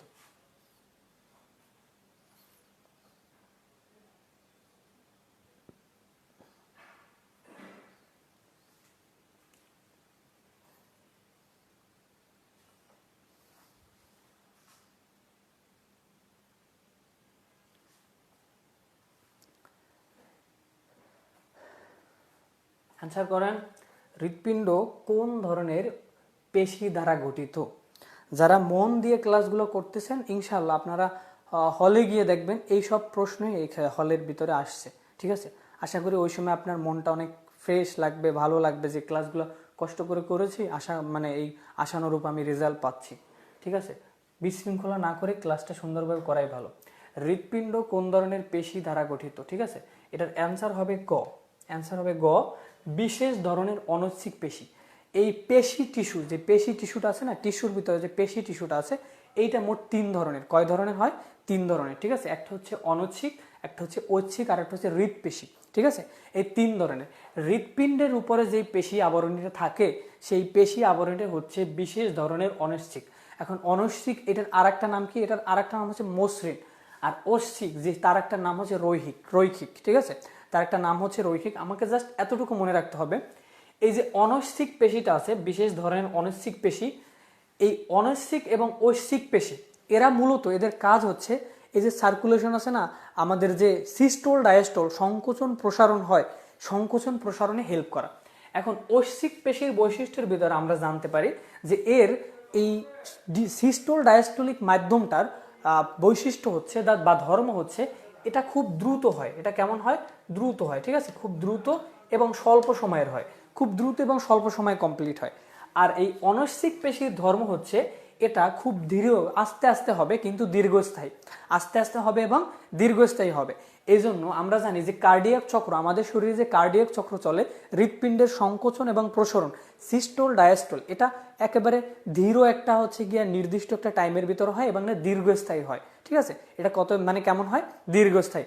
এই জন্য এটা হচ্ছে বিশেষ ধরনের অনৈচ্ছিক পেশি। আবার একটু খেয়াল করেন, ঐচ্ছিক পেশি আর অনৈচ্ছিক পেশির মধ্যে মূল যেই জায়গায় পার্থক্য, সেটা হচ্ছে এইটা হবে অনৈচ্ছিকটা হবে মসৃণ। কেমন হবে? মসৃণ। আর এটা হচ্ছে রৈখিক।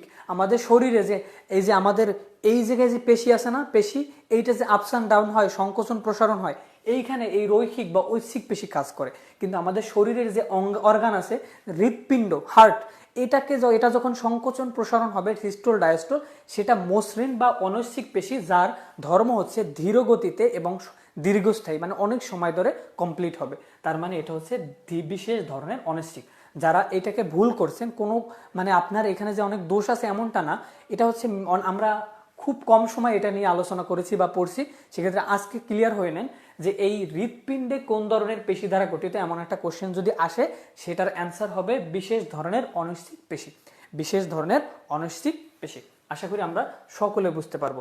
কিন্তু যদি প্রশ্নটা আসে যে আমাদের হাড়, তারপর হচ্ছে আমাদের মাসেল, এইসব অঙ্গাণু বা অর্গানের যদি হচ্ছে গিয়া সংকোচন প্রসারণ হয় বা এদের গঠনে কোন ধরনের পেশি পাওয়া যায়, সেটা হবে ঐচ্ছিক। ঠিক, সেটা হবে কি ঐচ্ছিক। এটার আরেকটা নাম হচ্ছে রৈখিক। ঠিক আছে। মানুষের বডি যে কঙ্কালতন্ত্র আছে, এই কঙ্কালতন্ত্রের সংকোচন প্রসারণের ক্ষেত্রে ঐচ্ছিক পেশি থাকে, আর হৃৎপিণ্ড বা কার্ডিওর ক্ষেত্রে থাকে বিশেষ ধরনের অনৈচ্ছিক পেশি। আশা করি প্রত্যেকে এটা বুঝতে পারছেন। ক্লিয়ার কিনা? ক্লিয়ার কিনা?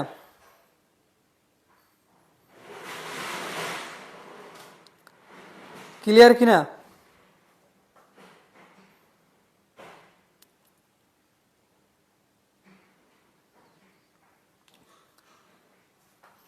বলেন ক্লিয়ার? 5 নাম্বারটা কি বুঝতে পারছেন? বিশেষ ধরনের অনৈচ্ছিক পেশি হবে। হ্যাঁ, ক্লিয়ার।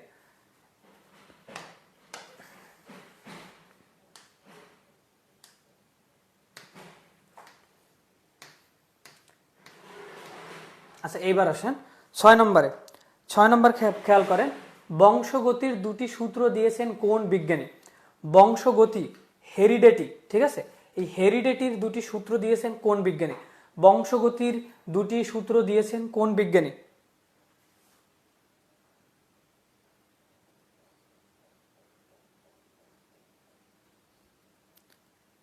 দ্রুত অ্যান্সার করেন। বংশগতির দুটি সূত্র দিয়েছেন কোন বিজ্ঞানী?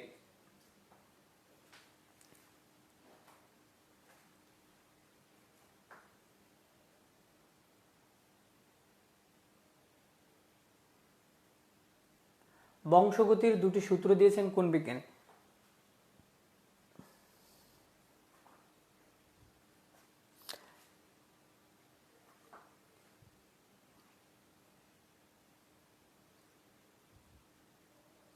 বংশগতির দুটি সূত্র দিয়েছেন কোন বিজ্ঞানী? বংশগতির দুটি সূত্র দিয়েছেন গ্রেগর জোহান মেন্ডেল। কি নাম? Gregor Johann Mendel. Gregor Johann Mendel.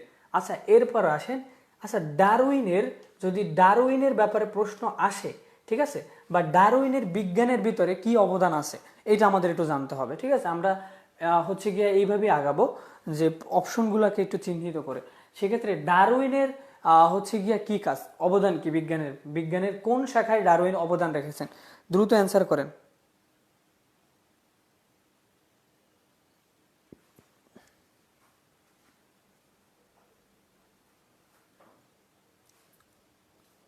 দ্রুত অ্যান্সার করবেন।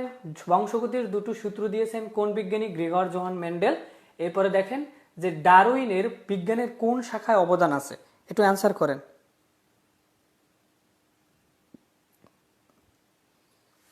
এই আপনাদের আপনাদের আমি বুঝলাম না আপনাদের কি প্রবলেম।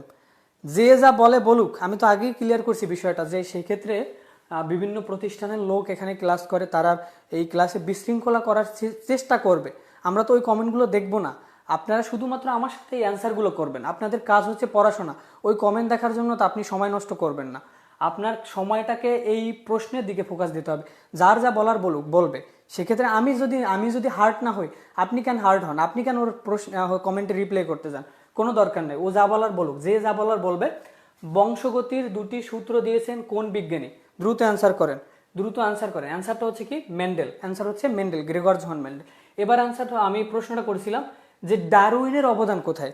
ইভোলিউশন বা বিবর্তনের ক্ষেত্রে বিবর্তনের ক্ষেত্রে হচ্ছে গিয়া ডারউইন মতবাদ মানে সে মতবাদ দিয়েছেন, তাকে বলা হয় বিবর্তনবাদের প্রবক্তা। ঠিক আছে, এইবার আসেন ক্যারোলাস লিনিয়াস।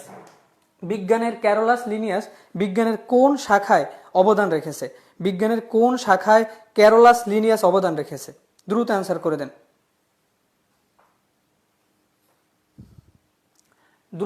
করে দেন, যে বিজ্ঞান বা হচ্ছে গিয়ে ক্যারোলাস লিনিয়াস সে বিজ্ঞানের কোন শাখায় অবদান রেখেছেন?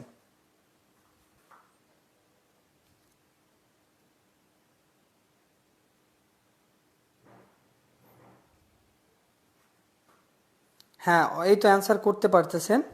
শ্রেণীবিন্যাস, দ্বিপদ নামকরণ। ধন্যবাদ। শ্রেণীবিন্যাস আর হচ্ছে যেটাকে বলা হয় দ্বিপদ নামকরণ। দ্বিপদ নামকরণ, এই দ্বিপদ নামকরণের ক্ষেত্রে ক্যারোলাস লিনিয়াস তিনি হচ্ছে অবদান রেখেছেন। বিবর্তন, ইভোলিউশনের ক্ষেত্রে অবদান রেখেছেন কে? Charles Darwin. আর গ্রেগর জোহান মেন্ডেল তিনি বংশগতি, হেরিডিটি সম্পর্কে ধারণা দিয়েছেন। তাহলে আমরা কি কি অ্যান্সার পেলাম? একটা হচ্ছে আমরা 3টা প্রশ্ন অ্যান্সার করতে জানতে পারলাম। বংশগতি বা হেরিডিটি সম্পর্কে জানাই যে বিজ্ঞানী মেন্ডেল। ডারউইন বিজ্ঞানের যেই শাখায় অবদান রাখছে সেটা হচ্ছে বিবর্তন বা ইভোলিউশন। আর দ্বিপদ নামকরণ শ্রেণীবিন্যাস, এই ক্ষেত্রে অবদান আছে ক্যারোলাস লিনিয়াসের। আশা করি এখান থেকে যদি প্রশ্ন আসে আমরা খুব সুন্দরভাবে অ্যান্সার করে দিয়ে আসতে পারবো। ডান কিনা? এই 6 নম্বর প্রশ্ন আমরা সুন্দরভাবে বুঝতে পারছি কিনা একটু দয়া করে জানান।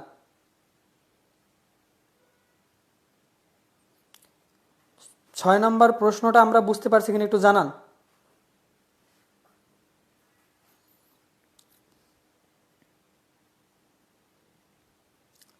6 নম্বর প্রশ্ন আসছে কিনা জানান।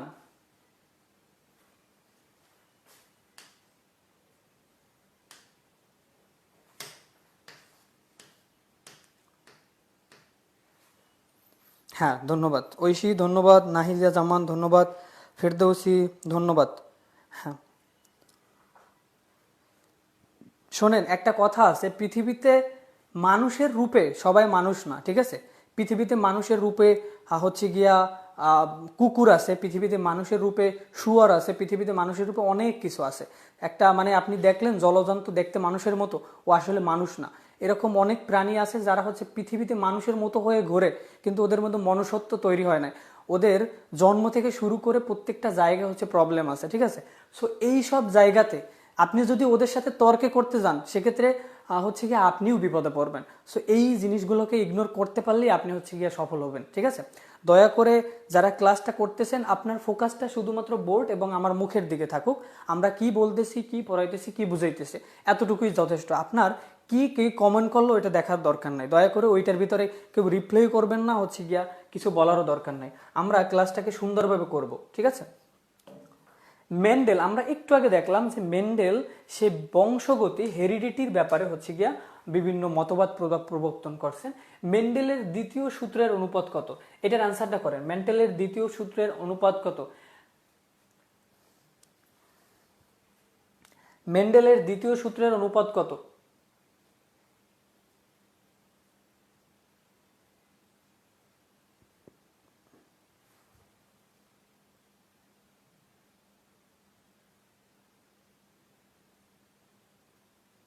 মেন্ডেলের দ্বিতীয় সূত্রের অনুপাত কত? মেন্ডেলের দ্বিতীয় সূত্রের অনুপাত, হ্যাঁ,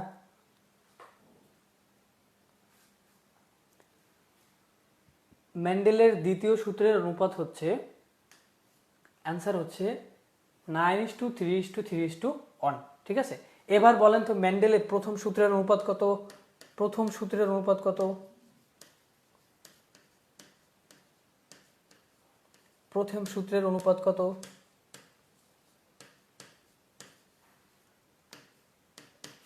প্রথম সূত্রের অনুপাত কত দেখেন তো একটু, পারেন কিনা?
অ্যান্সার করেন, অ্যান্সার করেন।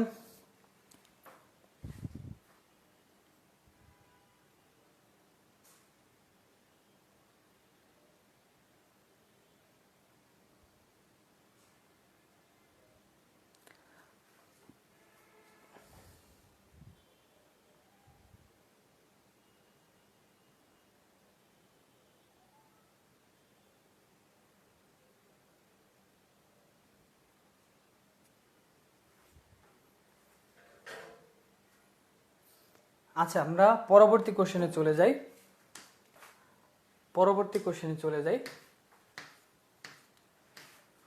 জীবের বংশগতির বাহক কোনটি? 8 নম্বর, অ্যান্সার করেন, দ্রুত অ্যান্সার করেন। জীবের বংশগতির বাহক কোনটি?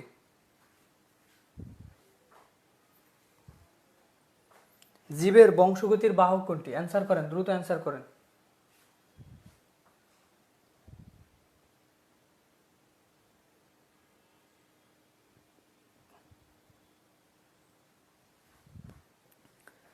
জীবের বংশগতির বাহক কোনটি?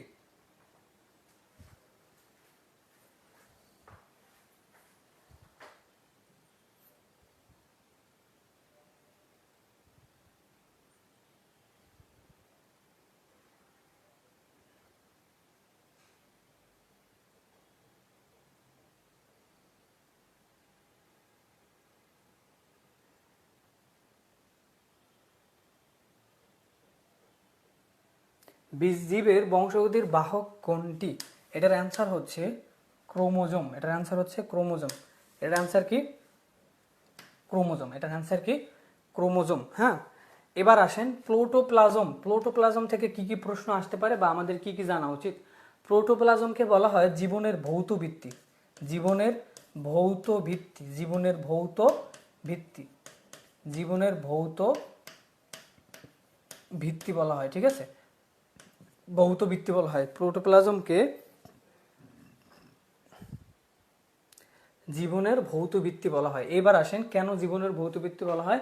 আমরা জানি যে পানির অপর নাম জীবন বলি আমরা, এবং এই প্রোটোপ্লাজমের 90% পানি থাকে। প্রোটোপ্লাজমের 90% কি থাকে? পানি থাকে। 90%। প্রশ্ন আসবে প্রোটোপ্লাজমের 90 কত শতাংশ, শতকরা কত শতাংশ পানি পাওয়া যায়? প্রোটোপ্লাজমের শতকরা হচ্ছে গিয়া 90% পানি পাওয়া যায়। কত পার্সেন্ট? 90% পানি পাওয়া যায়, ঠিক আছে? আচ্ছা, জিন কি? জিন হচ্ছে মানুষের চারিত্রিক যে বৈশিষ্ট্য আছে সেটার বাহক। মানুষের যে চারিত্রিক বৈশিষ্ট্য, যে আমি দেখতে কেমন, হ্যাঁ, আমার ভিতরে যেই চারিত্রিক বৈশিষ্ট্যটা আছে সেটা আমার পূর্বপুরুষদের ভিতরে হচ্ছে গিয়ে কানেকশন আছে কিনা, এই যে চারিত্রিক বৈশিষ্ট্যকে স্থানান্তর করা, ট্রান্সফার করা, এটাই হচ্ছে জিনের কাজ। এটা কার কাজ? জিনের কাজ, ঠিক আছে? আর জনন কোষ কি? শুক্রাণু ডিম্বাণু যারা জনন মানে প্রজননে অংশগ্রহণ করে, একটা হচ্ছে জৈন প্রজননকে কমপ্লিট করে, ঠিক আছে? আচ্ছা, এরপরে চলে যাই 9 নম্বর প্রশ্ন। আশা করি প্রত্যেকে এটার অ্যান্সার করতে পারছেন। 9 নম্বর প্রশ্ন, ডিএনএ অণুর গঠনের আবিষ্কারকের নাম কি? ডিএনএ অণুর গঠনের আবিষ্কারকের নাম কি? ডিএনএ অণুর গঠনের আবিষ্কারকের নাম কি? ডিএনএ অণুর গঠনের আবিষ্কারকের নাম কি? দ্রুত বলেন।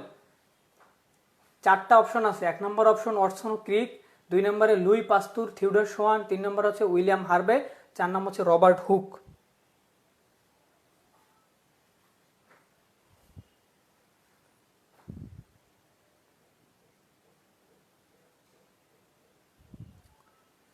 দ্রুত অ্যান্সার করেন, কি হবে?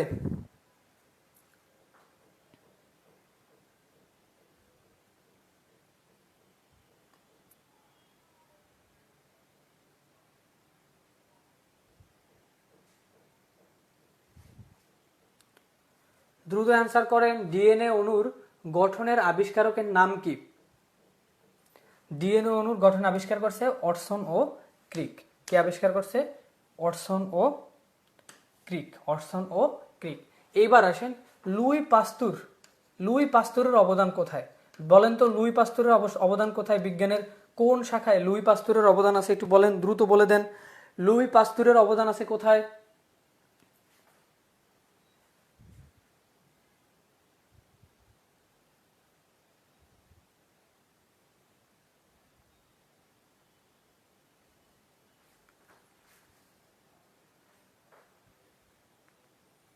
দ্রুত অ্যান্সার করে দেন।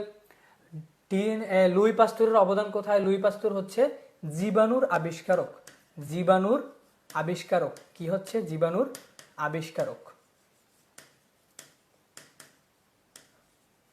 জীবাণুর আবিষ্কারক, ঠিক আছে। এবার আসেন উইলিয়াম হার্ভে। উইলিয়াম হার্ভের অবদান কোথায়? উইলিয়াম হার্ভের অবদান কোথায় বলেন তো? উইলিয়াম হার্ভে বিজ্ঞানের দুইটা গুরুত্বপূর্ণ জায়গায় হচ্ছে গিয়ে অবদান রেখেছেন। এই দুইটার নাম কি? কে কে বলতে পারেন একটু দেখি তো।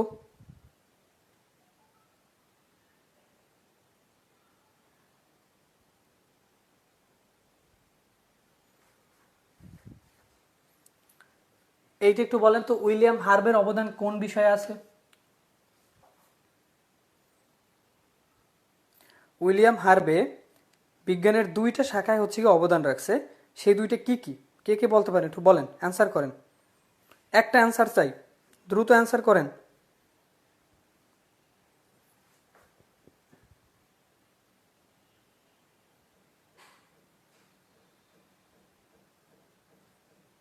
উইলিয়াম হার্ভে দুইটা জায়গায় অবদান রাখছে, একটা হচ্ছে শরীরবিদ্যা, ঠিক আছে, অ্যানাটমি বা শরীরবিদ্যা। এই শরীরবিদ্যায় উইলিয়াম হার্ভের অবদান আছে। আরেকটা হচ্ছে রক্ত সংবহন তন্ত্র। রক্ত সংবহন তন্ত্র। রক্ত সংবহন তন্ত্র কোথায়? রক্ত সংবহন তন্ত্রে। দুইটা জায়গায় হচ্ছে কি উইলিয়াম হার্ভের অবদান আছে। একটা হচ্ছে শরীরবিদ্যা, আর একটা হচ্ছে রক্ত সংবহন তন্ত্র। একটা হচ্ছে শরীরবিদ্যা, আর একটা হচ্ছে রক্ত সংবহন তন্ত্র। এবার আসেন রবার্ট হুকের অবদান কোথায় আছে? দ্রুত অ্যান্সার করেন। রবার্ট হুকের রবার্ট হুকের অবদান আছে কোথায়?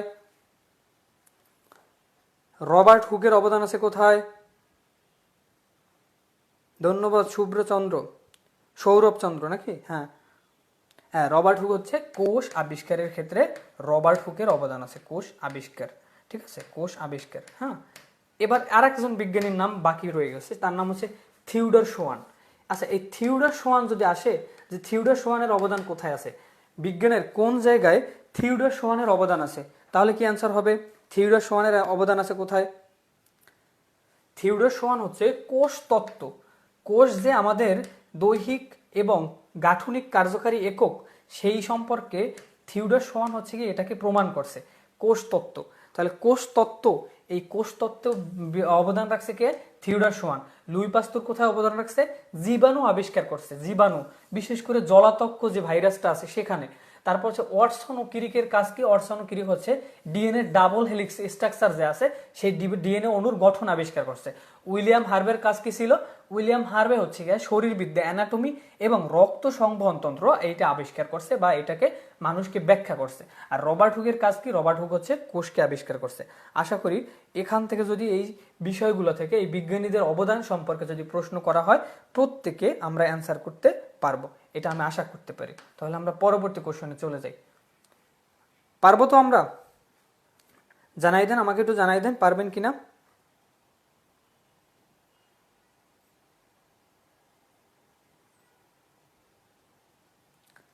পারা যাবে ইনশাল্লাহ। দোলা খানম বলছে ইনশাল্লাহ, জি ভাইয়া পারবো জান্নাত আক্তার। তাহলে আমরা পরবর্তী কোশ্চেনে চলে যাই। কোশ্চেন নাম্বার 10, নিচের কোনটিতে এন্টিকোডন পাওয়া যায়? নিচের কোনটিতে এন্টিকোডন পাওয়া যায়? নিচের কোনটিতে এন্টিকোডন পাওয়া যায়?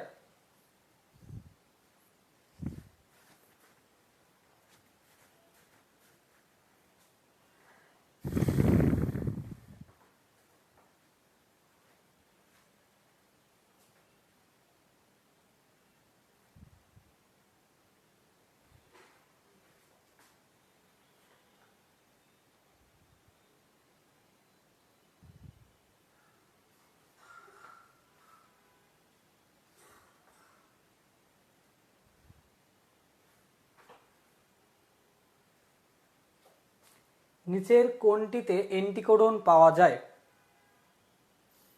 প্রত্যেকে সুন্দরভাবে অ্যান্সার করতে পারছে যে সেটা হচ্ছে টিআরএনএ। সেটা কি হবে? টিআরএনএ। টিআরএনএ, সেটা অ্যান্সার কি হবে? অ্যান্সার হবে টিআরএনএ। অ্যান্সার হবে কি? টিআরএনএ। ঠিক আছে, আমরা জাস্ট এতটুকু এখান থেকে মনে রাখবো, এখান থেকে ব্যাখ্যা করার কিছু নাই বা ব্যাখ্যা আমরা করব না। 10 নম্বরে নিচের কোনটিতে এন্টিকোডন পাওয়া যায়? 3টা এন্টিকোডন পাওয়া যায়, সেটা হচ্ছে টিআরএনএর ভিতরে। কোথায় পাওয়া যায়? টিআরএনএর ভিতরে। ঠিক আছে, পরবর্তী কোশ্চেনে চলে যাই। এই প্রশ্নের অ্যান্সার যে না পারবে সে হচ্ছে হাউন আঙ্কেল। মানুষের রক্তের পিএইচ কত? মানুষের রক্তের পিএইচ কত? এইটার প্রত্যেকে অ্যান্সার করা চাই, সেটার প্রত্যেকে অ্যান্সার করা যায়। মানুষের রক্তের পিএইচ কত?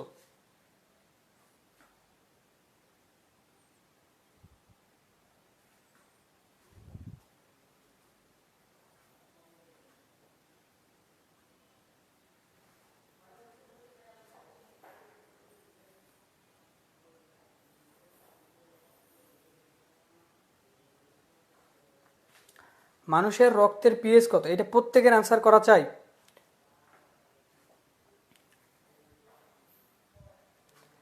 মানুষের রক্তের পিএইচ কত? এই কি নাম, নুসরাত কমেন্টটাকে ডিলিট করছে, ও ভুল লাগছিল, গ লাগছিল। সমস্যা নাই নুসরাত, এটা একটু খেয়াল করতে হবে। মানুষের রক্তের পিএইচ হচ্ছে 7.4, 7.4। আচ্ছা, এইবার হচ্ছে আপনারা অ্যান্সার করেন, মানুষের রক্তের পিএইচ হচ্ছে 7.4। যদি পিএইচ 7 হয় তাহলে সে কি অম্লীয় না ক্ষারীয়? পিএইচ 7 হলে সে কি অম্লীয় না ক্ষারীয়?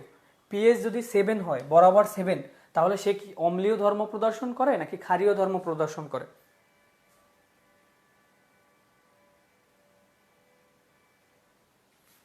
দ্রুত অ্যান্সার করেন। যদি পিএইচ 7 হয় সে কি অম্লীয় ধর্ম প্রদর্শন করে নাকি ক্ষারীয় ধর্ম প্রদর্শন করে? মনিয়া মনি ভুল বলছো আপু, ক্ষারীয় হবে না। হ্যাঁ, যারা হচ্ছে নিরপেক্ষ বলতেছে, নিরপেক্ষ, নিরপেক্ষ, ঠিক আছে। তাহলে বিশুদ্ধ পানির পিএইচ কত? বিশুদ্ধ পানির পিএইচ হচ্ছে, বিশুদ্ধ পানির পিএইচ হচ্ছে 7.0 বা 7, বিশুদ্ধ পানি। তাহলে আমরা দুইটা জিনিস জানতে পারলাম, একটা হচ্ছে 7.4, এটা হচ্ছে রক্তের পিএইচ মান। 7 যদি হয় সেটা হয় নিরপেক্ষ, না অম্লীয় না ক্ষারীয়, সে হবে নিরপেক্ষ, নিউট্রাল। আর 7.0 সে হচ্ছে বিশুদ্ধ পানি, সে হবে কি বিশুদ্ধ পানি। আশা করি এই প্রশ্নের অ্যান্সার প্রত্যেকে পারবে। পরবর্তী প্রশ্নে চলে যাই।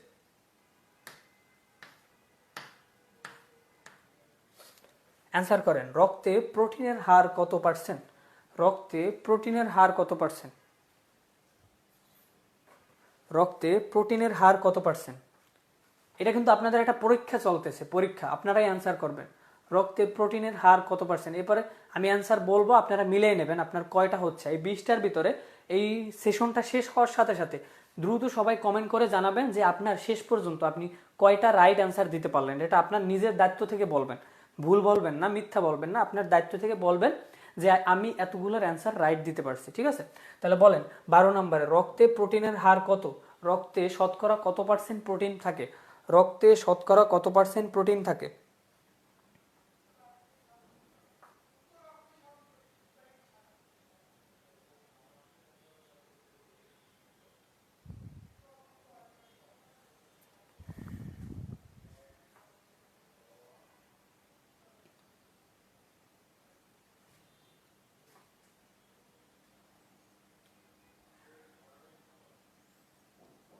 রক্তে প্রোটিনের হার কত? হ্যাঁ, ধন্যবাদ যারা হচ্ছে এটাকে অ্যান্সার করেছেন। 5 থেকে 8%, 5 থেকে 8%, 5 থেকে 8%। রক্তে 5 থেকে 8% প্রোটিন থাকে, রক্তে 5 থেকে 8% প্রোটিন থাকে।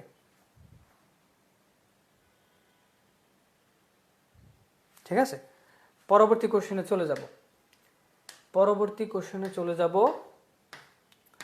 রক্তে রক্তকণিকার পরিমাণ কত? এইটা যদি না পারেন, এটা আমি আশা করি প্রত্যেকে অ্যান্সার করতে পারবেন। রক্তে রক্তকণিকার পরিমাণ কত? রক্তে রক্তকণিকার পরিমাণ কত?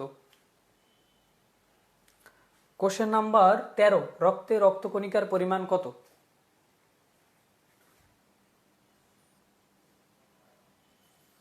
রক্তে রক্তকণিকার পরিমাণ কত?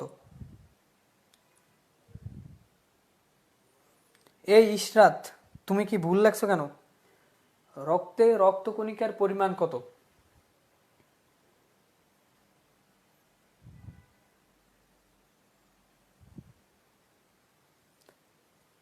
রক্তে রক্তকণিকার পরিমাণ হচ্ছে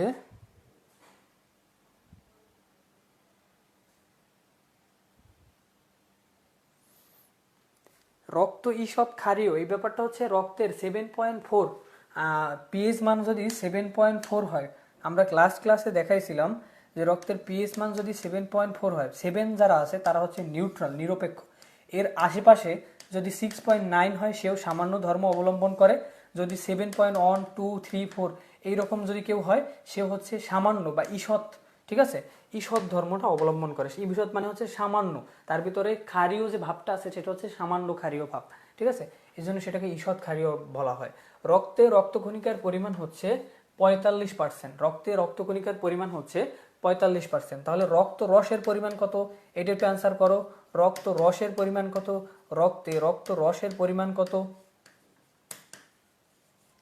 রক্ত রসের পরিমাণ কত, একটু অ্যান্সার করে দাও। রক্তে রক্ত রসের পরিমাণ কত,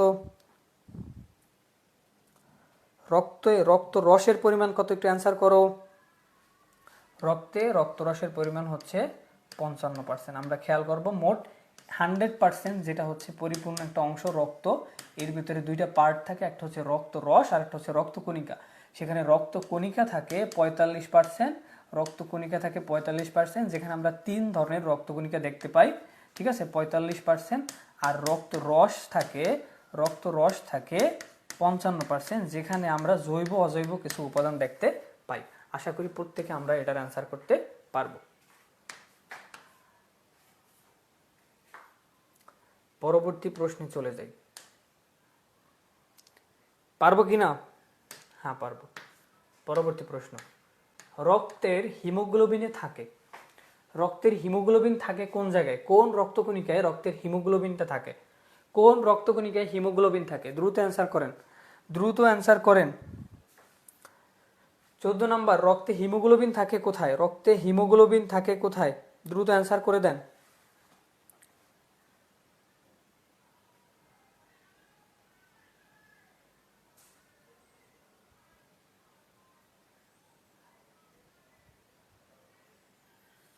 ইনশাল্লাহ ক্লাসে পরীক্ষা হবে, যারা পরীক্ষা ক্লাস করেন ক্লাসে পরীক্ষা হবে। রক্তে হিমোগ্লোবিন থাকে কোন রক্তকণিকায়? দ্রুত অ্যান্সার করেন।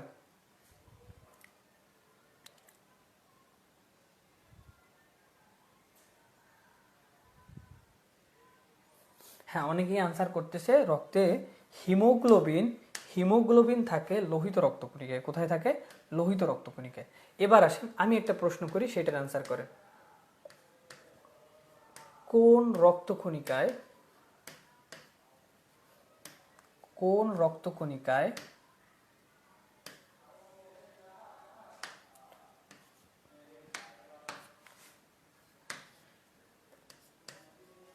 কোন রক্তকণিকায় নিউক্লিয়াস থাকে? কোন রক্তকণিকায় নিউক্লিয়াস থাকে? এই চারটার ভিতরে অ্যান্সার করেন, এই চারটার ভিতর থেকে অ্যান্সার করেন কোন রক্তকণিকায় নিউক্লিয়াস থাকে। আমরা দেখলাম রক্তে হিমোগ্লোবিন থাকে হচ্ছে লোহিত রক্তকণিকায়। এবার আপনার কোশ্চেন করা হলো কোন রক্তকণিকায় নিউক্লিয়াস থাকে, এটার অ্যান্সারটা করেন। দ্রুত অ্যান্সার করতে হবে ভাইয়ারা, আপুরা, যারা অনেক ধৈর্য ধরে ক্লাসটা করতেছেন, ইনশাল্লাহ আপনাদের সবার উপকার হবে। প্রত্যেকটা কোশ্চেন আমরা যতগুলো কোশ্চেন আসতে পারে কিংবা কিভাবে আসতে পারে আমরা দেখাই। ইনশাল্লাহ এটাই হচ্ছে এডমিশনের পড়া। এডমিশনে অনেক মুখস্থ কেন্দ্রিক পড়তেই থাকলাম এটা না, আপনাকে জানতে হবে কিভাবে প্রশ্ন আসে, কিভাবে আপনি সলভ করবেন, বা চারটা অপশন কিভাবে আপনাকে বুঝে নিতে হবে, ঠিক আছে। তো আমরা একটা দেখলাম রক্তে হিমোগ্লোবিন আছে লোহিত রক্তকণিকা। এবার আমার কোশ্চেনটা ছিল রক্তে কোন রক্তকণিকার ভিতরে নিউক্লিয়াস থাকে। দেখে তো কারা কারা অ্যান্সার করতে পারছেন। অ্যান্সার করেছে মনি অ্যান্সার করেছে, তারপর হচ্ছে গিয়া আনাইশা অ্যান্সার করেছে, নাহিদা জামান অ্যান্সার করেছে, ধন্যবাদ নাহিদা। তানিয়া আক্তার অ্যান্সার করেছে ডব্লিউবিসি বা শ্বেত রক্তকণিকা, ডব্লিউবিসি বা শ্বেত রক্তকণিকায়, শ্বেত রক্তকণিকা, ঠিক আছে। তাহলে অ্যান্সারটা হলো কি শ্বেত রক্তকণিকা। আচ্ছা, যদি শ্বেত রক্তকণিকা থেকে আরেকটা প্রশ্ন করা হয় সেক্ষেত্রে সেটা কি হতে পারে? সেটা হতে পারে যে শ্বেত রক্তকণিকা জীবাণু ধ্বংসের কাজ করে। জীবাণু ধ্বংস করে কোন রক্তকণিকা? শ্বেত রক্তকণিকা। আচ্ছা, পরবর্তী কোশ্চেনে চলে যাই।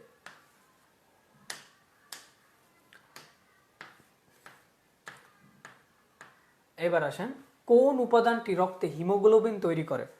কোন উপাদানটি রক্তে হিমোগ্লোবিন তৈরি করে?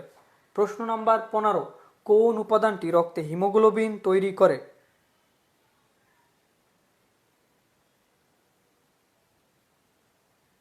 ওই তো এসবি নূর বলছে ফ্যাগোসাইটোসিস প্রক্রিয়া, ধন্যবাদ। কোন উপাদানটি রক্তে হিমোগ্লোবিন তৈরি করে?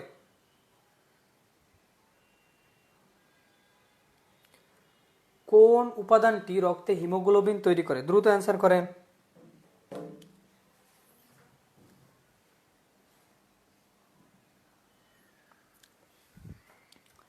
হিমোগ্লোবিন তৈরি করে কোন রক্তকণিকা? সেটা হচ্ছে অ্যান্সার হবে দুইটা। অ্যান্সার হবে দুইটা, প্রোটিন আর লৌহ। কেন অ্যান্সার দুইটা হবে? হিমোগ্লোবিন, হিমোগ্লোবিন এটা একটা যৌগ। এখানে দুইটা মৌল আছে, এটা একটা যৌগ, ঠিক আছে? এটা দুইটা মিলে হিমোগ্লোবিন হয়েছে। এইখানে হিম অংশটা এটাও হচ্ছে লৌহ। কেমন অংশ? লৌহ। আর গ্লোবিন অংশটা হচ্ছে প্রোটিন, ঠিক আছে? তার মানে হিমোগ্লোবিনটা উৎপন্ন হয় লৌহ আর প্রোটিনের সমন্বয়। হিমোগ্লোবিনটা উৎপন্ন হয় কেমনে? লৌহ আর প্রোটিনের সমন্বয়, লৌহ এবং প্রোটিনের সমন্বয়, ঠিক আছে? হিমোগ্লোবিনটা উৎপন্ন হয় কিভাবে? লৌহ আর প্রোটিনের সমন্বয়। এখানে অ্যান্সার দুইটাই হবে। হিমোগ্লোবিন, কোন উপাদানটি রক্তে হিমোগ্লোবিন উৎপন্ন করে? লৌহ আর প্রোটিন, দুইটাই অ্যান্সার হবে, ঠিক আছে?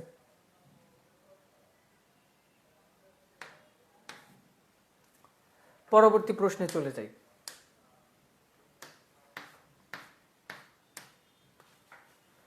রক্ত শূন্যতার অপর নাম কি? রক্ত শূন্যতার অপর নাম কি? দ্রুত অ্যান্সার করেন। রক্ত শূন্যতার অপর নাম কি? রক্ত শূন্যতার অপর নাম কি? রক্ত শূন্যতার অপর নাম কি? রক্ত শূন্যতার অপর নাম কি?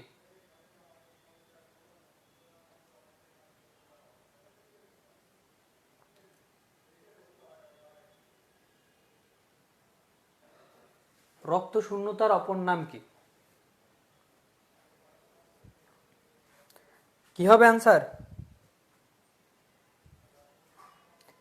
রক্ত শূন্যতার অপর নাম কি? অ্যানিমিয়া। রক্ত শূন্যতার অপর নাম কি? অ্যানিমিয়া, ঠিক আছে? এখন এইটা কোন রক্তকণিকার পরিমাণ কমে গেলে অ্যানিমিয়া হয়? একটু নোট করেন। লোহিত আরবিসি, আরবিসি যদি কমে যায়, আরবিসি যদি কমে যায় সেক্ষেত্রে হয় অ্যানিমিয়া। আরবিসি কমে গেলে, ঠিক আছে? আরবিসি যদি কমে, আরবিসি কমে গেলে সেক্ষেত্রে হয় অ্যানিমিয়া। আরবিসি কমে গেলে হয় অ্যানিমিয়া। আরবিসি যদি বেড়ে যায়, আরবিসি যদি বেড়ে যায়, আরবিসি যদি বেড়ে যায় সেক্ষেত্রে হয় পলিসাইথেমিয়া। Polycythaemia, polycythaemia. শ্বেত রক্তকণিকা ডব্লিউবিসি, ডব্লিউবিসি যদি বেড়ে যায়, বেড়ে যায়, বেড়ে যায় সেক্ষেত্রে হয় লিউকোমিয়া।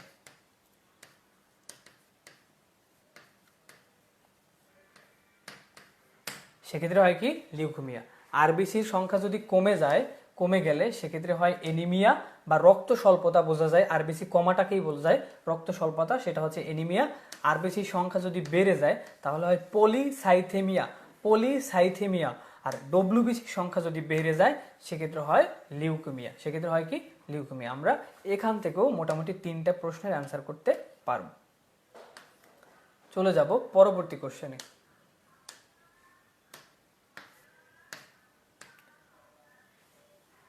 কোন ভিটামিনের অভাবে রক্ত শূন্যতা দেখা যায়?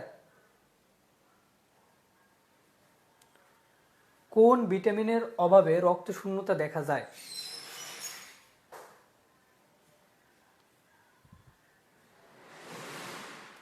কোন ভিটামিনের অভাবে রক্ত শূন্যতা দেখা যায়? Vitamin B complex. কি হবে অ্যান্সার? ভিটামিন বি কমপ্লেক্স, ঠিক আছে? Vitamin B complex. পরবর্তী প্রশ্ন, রক্তে প্লাটিলেটের কাজ কি? দ্রুত অ্যান্সার করেন। রক্তে প্লাটিলেটের কাজ কি? রক্তে প্লাটিলেটের কাজ কি? রক্তে প্লাটিলেটের কাজ কি? দ্রুত অ্যান্সার করেন।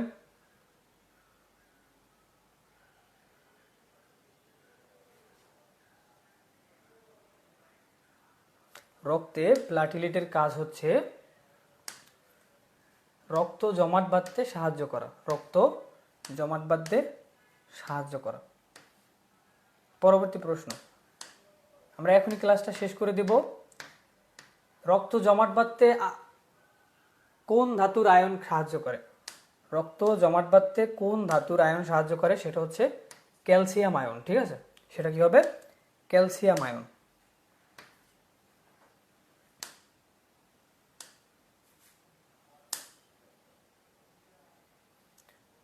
সেটা হচ্ছে ক্যালসিয়াম আয়ন। আজকের ক্লাস এই পর্যন্তই।